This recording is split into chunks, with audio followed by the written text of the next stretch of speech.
Hey traders, Akil Stokes here, and welcome back to another episode of the Trading Coach Podcast. If this is your first time joining me, thank you for checking out the show. I hope you enjoy. And if you are a continued subscriber, a continued listener, thank you so much for supporting the show. We just wrapped up episode 200. I didn't really take the time to celebrate it because, I didn't really see any value in doing something like that. But as I looked back, I guess it is a milestone to have 200 episodes, and I don't talk about the rankings and stuff of the show that much because honestly, I don't really care. I didn't start this podcast to be in the top rankings or whatnot. That's important if you're looking to get sponsored and run ads and stuff like that. But I started this show due to the pure fact that I wanted to. I wanted a place where I can rant, I can share my journey of going from consistently struggling trader to consistently profitable trader to trading coach and business owner. And I wanted another place to reach you guys, especially you guys that don't have a chance to work with me on a daily basis. But we have been consistently ranked very, very high, both in the US and in the UK under the investing category, the business category, and extremely high in the Forex and trading category. And it's going on 200 episodes. So it's pretty cool to see that the show has still kept its fire after all of these years, year and a half, however, year and a few months, however long we've been running.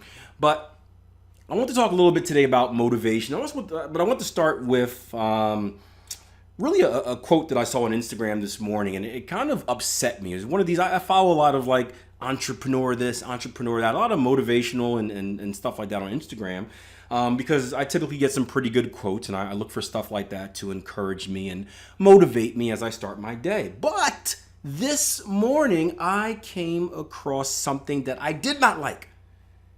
And it was a picture of a very handsome, well-dressed man. No, not yours truly, another guy. I know there are other handsome people out there as well. But he's walking, right? Nice custom-fitted suit. And the caption says, "Dress like you own the bank, not like you need a loan for it." And I thought about this for a minute, and I said, wait a minute. Is that the right mindset?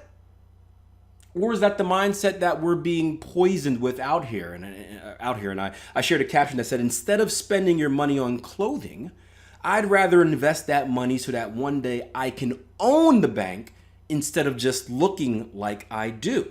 Now, don't get me wrong. I completely understand the importance of appearance. And, I typically, a lot of it depends on the field that you're in.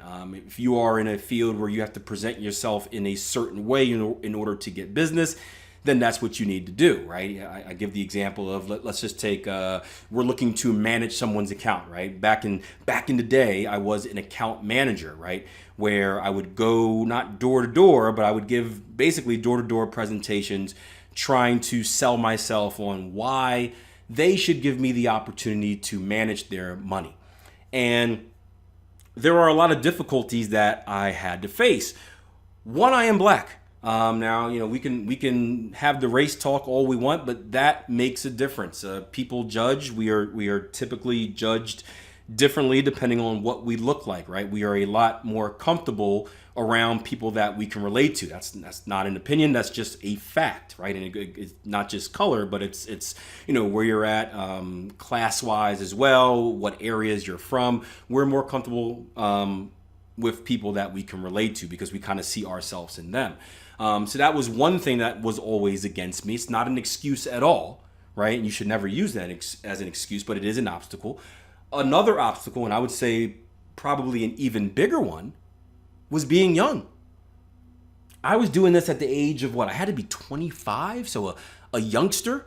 And I'm pitching to mostly people 40 and above. I don't think anyone serious was under 40. Maybe some small investors, but any of the big ones were under 40, right? And these guys have already established their wealth.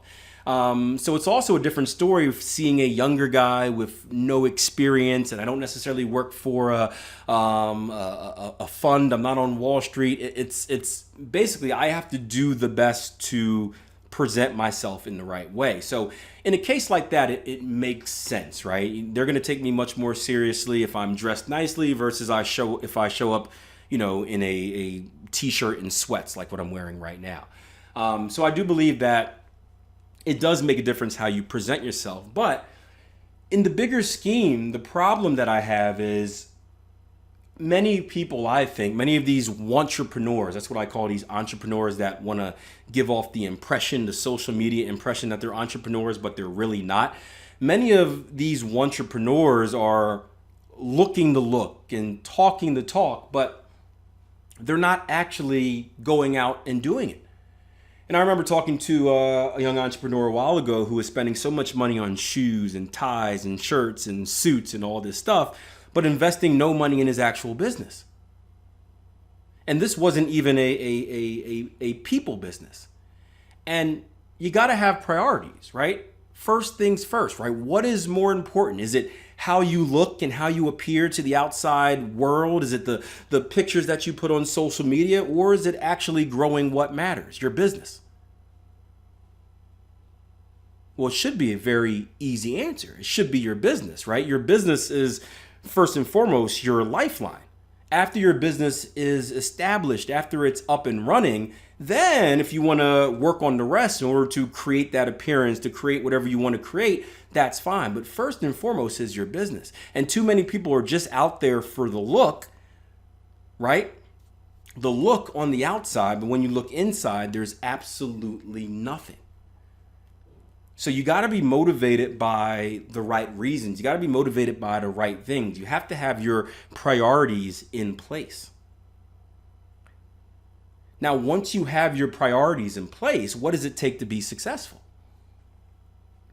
Well, what it takes to be successful is a massive inner drive. I was talking to, did an interview the other day, and I was asked a question about, hey, I noticed that especially in trading, but I think in entrepreneurship in general, anything where you're going out the comfort zone, I noticed that the majority of my friends and my family members don't actually support what I do. Like when I win, when I do something good that's pushing me in the direction of success, they kind of hold me back with kind of snarky comments. And then when I fail, they kind of bring me in. And you think it would be the opposite, but that's true. Right? Out there in life, if you notice, right, when you fail, you're quick to be comforted. Oh, it's okay. You'll try again. It wasn't meant to happen anyway. Right? But when you succeed, it's kind of, oh, must be nice. He'll probably fail tomorrow. So there's not a lot of support out there, and it's very hard to stay properly motivated in the beginning stages of either growing a business or developing yourself into a brand, whatever it may be. And you have to have a massive inner drive to stay at it, because there's also a lot of up and downs, right? There's no such thing as overnight success, right? Imagine overnight success being an iceberg, right? You see a little bit at the top, right? Or imagine, here's a better example than the iceberg. Let's take a plant, right? Everyone notices when the plant blooms, right, and blossoms. Oh, that's a beautiful flower. What they don't see is the amount of time that the roots were developing under the ground and all the work they were doing to acquire the nutrients and the water that is needed to grow. No one sees that part, but that is the most important part, because that's what's going to allow the plant to continue to stay strong, to bloom and blossom year after year, and allow it to stay sturdy through the roughest of times, through your rainstorms, through your animals eating it, right? Through all the bad stuff that happens in life, the setbacks. If you have that foundation established and strong, you can always recover. And that takes years. It takes years of failure. It takes years of breaking even, years of frustration, years of thinking you want to quit. So you have to be driven. And another thing that I notice out there that is kind of trendy, but for the wrong reasons, is everyone's a goal setter, right? It's become popular these days to set goals and have these big reach goals, and goals are very important. Don't get me wrong. It's important to have goals. It tells you your direction. It gives you something to shoot for. There's a light at the end of the tunnel. This is what I want to achieve. But a goal is only as important as the tactics in which you're going to take to achieve those goals. If you have a big goal, right? If you say, Akil, I'm going to own a water bottle factory. I'm looking at my water bottle because I'm thirsty. Give me a second.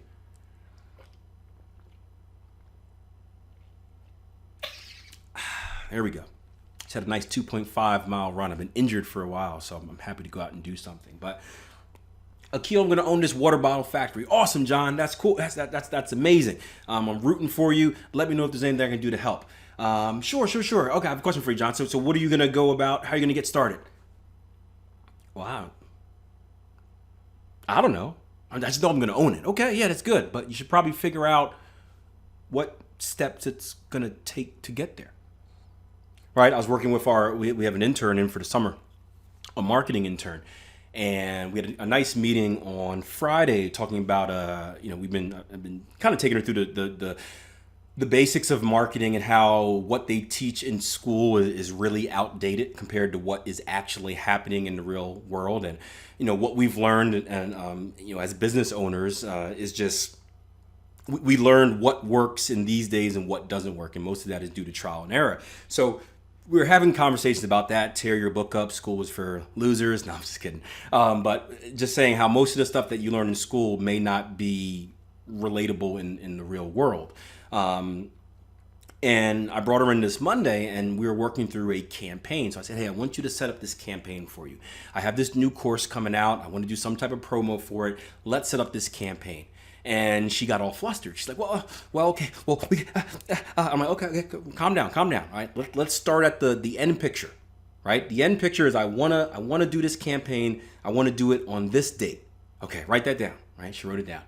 Now let's work backwards to now. And we worked backwards, setting up different steps of the process in order to market and promote it. And you have to do the same thing as a business owner. Have your big goal. That's all fine and dandy. But what's more important is what are the steps that you're going to build to achieve that goal? Now, what's more important in doing that is actually taking the steps, right? Steps are pointless if you don't climb them. And again, what I mentioned before, it takes a massive amount of inner drive and self-accountability and motivation. And we were talking in a live room this morning about what has kept me motivated over the years. And, I am very blessed to be an athlete, a former athlete, because it has ingrained a mindset in me that I think is tougher than most. And that mindset comes from competition. Understand that when you're playing sports, athletics at a very high level, we're not talking, little league where everyone gets in the game no matter how bad you are. I'm talking highly competitive, not pro. It wasn't that good, but I played collegiately. I played at the college level. We're talking everything you do is performance based. If you mess up, guess what? You may be taken out of the game and you may never return ever. That is a real fear.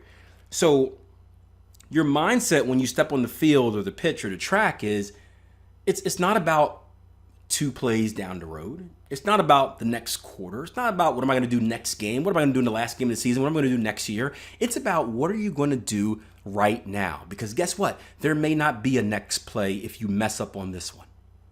You have to earn your next move. You have to earn your next opportunity.